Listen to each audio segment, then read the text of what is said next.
If your algorithm feeds you any type of style content, I'm sure you've come across a haul or two. I recently popped on Facebook for the first time in many, many moons, and one of the first videos that was suggested to me was a thrift haul. So naturally, as a thrifting lover, I clicked on it, and then it happened. I got sucked into this hole of thrift hauls, and as I was watching them, I was thinking to myself, they feel eerily similar to a Shein haul or a fast fashion haul, despite the source of the product being different. And then it got me thinking, are thrift hauls just as toxic as Shein hauls or fast fashion hauls? So today I'll be breaking down all the nuances of a haul, kind of talking about the process behind it, and talk about how thrift hauls differ from fast fashion hauls and in some ways are the same. If you want to see more content on how to be a mindful and responsible consumer, make sure you hit that subscribe button and give this video a thumbs up. And without further ado, let's get into it. First, I want to talk about why it's all kind of not great at the end of the day. I was debating on putting this section at the end of the video, but I'm really not trying to bury the lead here. Overconsumption is the real issue at the heart of haul culture. And it really doesn't matter if the clothes are being bought from a fast fashion or an ultra fast fashion brand, or if they're being bought secondhand. Buying in excess is due to a lack of critical thinking skills when shopping. It ends up in our closets being full of items that will never truly be maximized to their fullest potential. And of course, more and more items ending up in landfills. While buying secondhand is of course a great step towards a more sustainably driven future, it doesn't solve the problem if we are still purchasing more than what we need. Overconsumption in any type of form just fuels this never-ending cycle of buying something, not utilizing it or not utilizing it to its fullest potential, and then discarding of the item. At the end of the day, it's the behavior, not just the brand or where the item came from, that is really driving wasteful overconsumption. Now, I do want to acknowledge that brands and corporations are the reason behind overconsumption. They're overproducing, so we're overconsuming. However, I am approaching this video just from a consumer standpoint. If you guys want me to do a separate video on brands and their overproducing and their overconsumption, let me know in the comments down below. I would be happy to do it for you, but just know that I see every single angle here, but for right now, I'm just talking about our own individual habits. So now that we understand that any type of haul is really not great, I want to dive a little bit more into the nuances of them so that we can better understand the differences and also the commonalities between a fast fashion and a thrift haul. So first, let's talk about the source of a haul. There's no doubt that shopping secondhand is inherently the better choice when we're looking at where the items actually came from. Each year, the average US consumer throws out around 82 pounds of clothes, and this then results globally into 92 million tons of textiles being sent to landfills each year. So by shopping secondhand, you are extending the lifespan of the clothes and helping it avoid that trip to the landfill. Now, on the flip side, I think we can all agree that fast fashion brands have a very notorious reputation for being unethical. They offer little transparency when it comes to their supply chain, workers' rights, environmental impacts. If you want to see a deep dive into these issues, I will link my two-part series, How to Quit Fast Fashion, above here, and you can check that out. So if we're talking solely about the source of the products that are seen in these hauls, shopping secondhand is of course a better choice. But as I'll keep saying throughout this video, where the true issue is lying is within the overconsumption. And with that, I want to quickly talk about the price of a haul. One of the biggest similarities between a fast fashion haul and a thrift haul is the price of the products. Now, of course, it's going to depend on where exactly you're shopping, but you can often find secondhand pieces that are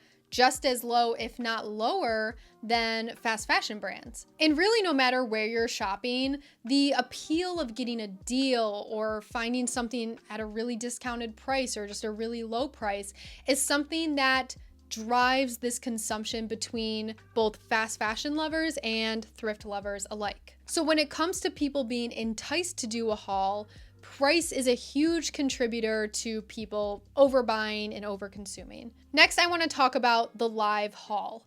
And just to clarify, I don't mean when someone is sharing a haul on live. I just mean when the video is actually posted. When a haul is shared online, whether it's on TikTok or Instagram or YouTube or whatever the case may be, it becomes so much more than just about what the creator bought. It turns into this very consumable content, and one of the biggest results of this is viewers being inspired or obviously influenced to pursue what they see. I would be lying to you guys if I told you I didn't get the itch to go to the thrift store after I was watching those thrift haul videos. I didn't, because there's nothing that I really need right now, but it didn't stop the feeling from coming. And when it comes to fast fashion hauls, the viewers are being influenced to purchase the exact items because, of course, links are always readily available. And at the end of the day, this essentially becomes free marketing for these brands. Thrift hauls might not have the same connection to a specific brand like fast fashion hauls do,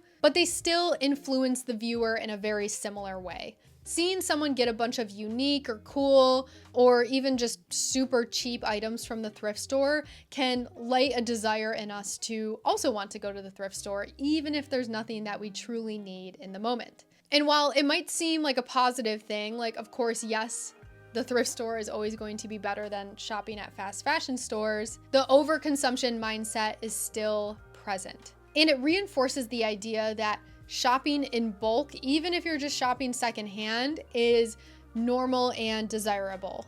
And at the end of the day, both of these hauls are similar in the sense that they are affecting the viewership the same way, right? Like the viewers see something that they like, they get inspired to go buy something similar or the same themselves, and the consumption is still there. Now I want to talk about the post haul. After every haul is posted, the question that always comes to my mind is, all right, now what's actually happening to the clothes? Are they actually being worn? Like, are they actually being put to use?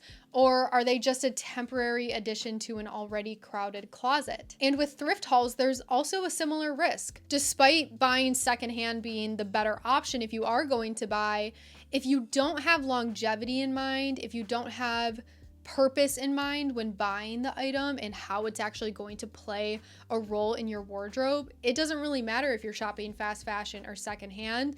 The item isn't going to have a purpose, like I said.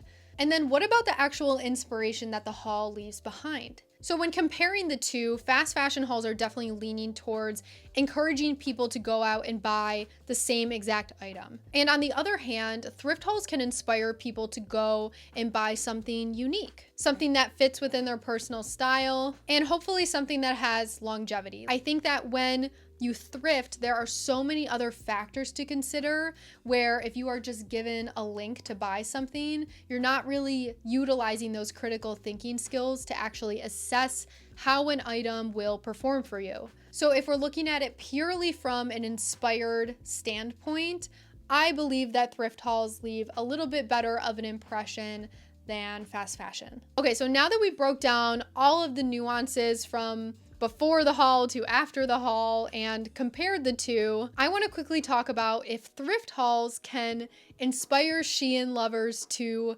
quit Shein or just quit fast fashion. So I think this is ultimately at the mercy of the algorithm. Like, is the algorithm going to present someone who's obsessed with Shein a thrift haul?